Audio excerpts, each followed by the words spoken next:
Cette maison de la performance, on l'a pensée comme le vestiaire des Bleus.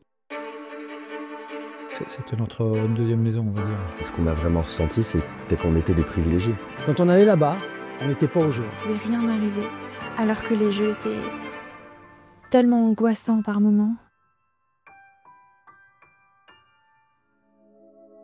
Toute l'ambiance qui a été créée, qui était assez magique, et qui a mené ce gain marginal de bien-être, l'accueil des gens, le sourire des gens, enfin, pouvoir être dans un système de partage et d'observer ceux qui savaient les Jeux Olympiques, parce que nous, on est des apprenants, quoi, tout simplement. C'est une formidable aventure humaine et ça nous renvoie à ce qu'aider veut dire finalement. Aider, c'est être présent comme il le faut, quand il le faut, sans nécessairement être en situation de systématiquement caractériser la fonction. Au début, on faisait des points, donc c'était des choses formelles. Et puis en fait, ils voulaient y aller tout le temps. Que ce soit pour faire une muscu, prendre du bon temps pour nous, soit pour aller voir les épreuves. Et je pense que c'est une charge mentale en moins pour nous, le staff. Les premiers matchs, on les a fait à Lille. Et quand on est arrivé là, c'était vraiment un outil qui nous a permis, en tout cas dans la planification des entraînements, de pouvoir y être avec une flexibilité au niveau des horaires que les joueuses ont apprécié. Et je pense que pour nous, c'était énorme en termes de récupération par rapport aux amplitudes qu'on avait au niveau des entraînements et des matchs. C'était intéressant de pouvoir avoir un espace juste pour nous, où il n'y avait pas les adversaires, où on était contre français, donc ça peut être intéressant.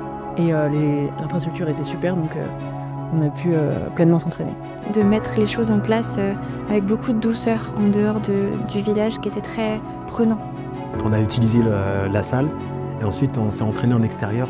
Il y avait des athlètes qui venaient, qui passaient. Ça me mettait dans l'ambiance de ce que plus ou moins j'allais vivre au jeu. Il y avait tous les outils techniques dont on avait besoin, tout ce qu'il fallait, parce que nous on a des phases de perte de poids au judo, donc tout ce qu'il fallait pour perdre son poids en toute tranquillité. Et les derniers réglages techniques, etc., on pouvait les faire là-bas, donc c'était très bien. Ça nous a vraiment permis d'être dans une bulle, vraiment dans le climat boxe. Et ça nous a aidé pour la perte de poids, la récupération et tout ce qui est ambiance boxe, puisqu'on était autour des rings, il y avait des sacs, etc. Donc c'était optimal pour la performance.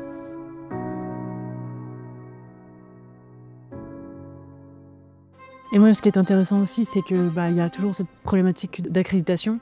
Donc ça permettait de rester au contact, de voir, de s'entraîner avec, et donc d'avoir ce lien jusque dans les 10 derniers jours ou jusqu'à encore la veille, comme si ces personnes-là étaient accréditées, quoi. Parce qu'on a pu associer complètement notre staff, qu'on appelle le Team Lebrun pour Alexis et Félix, ou de Oxenhausen pour Simon.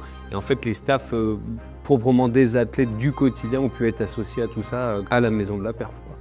On avait justement 4 coéquipiers en plus qui étaient à l'INSEP, qui pouvaient venir parce que nous, dans le village, si on voulait faire de l'opposition, c'était 2 contre 2, sachant qu'on fait du 3-3, donc si on fait des maths, on est vite un peu restreint. Puis on va pas se mentir, le soir à 22 h, quand il y a des athlètes qu'on kiffe, qui nous regardent jouer et tout, il y a toujours en plus ce petit plaisir, on a envie de performer, ça crée une émulsion dans la Team France. Les Jeux, c'est à Paris, il y avait beaucoup de stress. Et le fait qu'on se retrouve tous, juste bonjour, des regards, franchement, ça fait du bien. Et moi, c'est ça qui m'a plu, et aussi le sauna, parce que ça m'a permis de rester au poids tout au long de la compétition. Moi, j'ai plus utilisé le côté un peu soin. J'ai fait un bon bain froid avant la compète. Vu qu'on s'entraînait là-bas et qu'en plus on avait des kinés qui nous suivaient, souvent ça permettait de gagner du temps. Et à l'approche de mon épreuve, j'ai passé le plus de temps possible. Voilà, être dans une bulle qui m'était un peu plus familière. On donne l'exemple souvent des frangins qui ont joué au basket. Ça paraît anodin, mais en fait pour eux c'est une soupape aussi. Ça leur a permis de s'évader dans cette compétition. Quand on avait des coéquipières, par exemple Sarah ou Cécilia, qui finissaient de s'entraîner, via les écrans qu'il y avait un peu de partout dans la maison de la paire, on pouvait aller voir les autres coéquipiers de l'équipe de France et ça c'était top. C'est normal en fait, on est une équipe, même si c'est un sport individuel, on est une équipe de France. C'est très important d'aller encourager les copains. C'est un petit côté ambiance aussi que j'ai trouvé où ça nous a mis dans la compétition clairement et on a pu voir passer les autres sportifs. Si sur le plan de motivation, il y avait le mur de tous les médaillés. C'est le kiff quoi. Tu te vois sur le mur alors que t'en as bavé un peu pendant 2 ans, donc non, c'est trop bien. Et cette ambiance là, ça a fait que ça donne envie de performer un max.